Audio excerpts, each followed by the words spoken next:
1915 June 25 நாளன்று பெருவெள்ளத்தில் மரியன்னைக்கு தந்த வாக்குறுதியை நிறைவேற்ற மரிய தொல்காத்தி தீவிரமாக இருந்தார். தன்னை தொழுநோயாளியிடம் அனுப்ப வேண்டும் என்று சபை தலைவியிடம் கேட்டுக்கொண்டே இருந்தார். நாட்கள் நகர்ந்தன, ஆண்டுகள் ஓடின, உள்ளத்தில் ஆர்வம் ஊறிக்கொண்டே இருந்தது.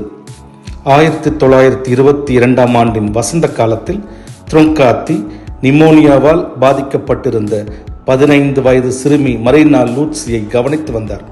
அந்த சிறுமி மரியன்னை இல்லத்தில் தனது இறுதி நாட்களை கழிக்க வேண்டும் என்றும் மரியாவின் மகளாக அங்கீகாரம் பெற வேண்டும் என்று கேட்டார்.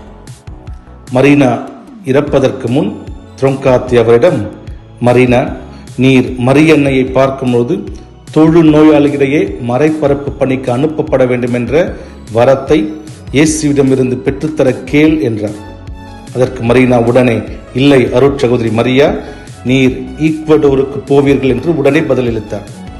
தொல்காத்தி மீண்டும் தொழு நோயாளியிடம் பணி செய்ய வேண்டும் என்று வலியுறுத்தினார்.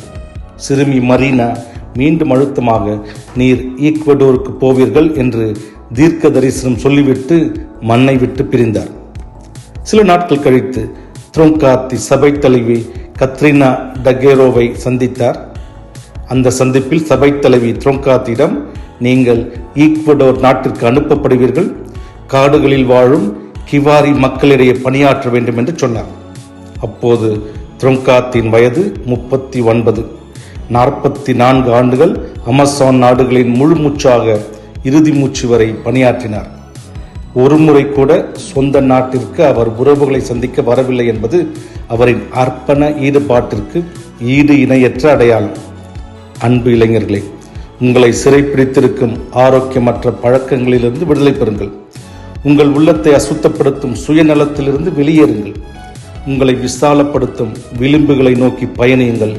இறையாட்சியின் தூதுவர்களாக வாழ்வீர்கள்.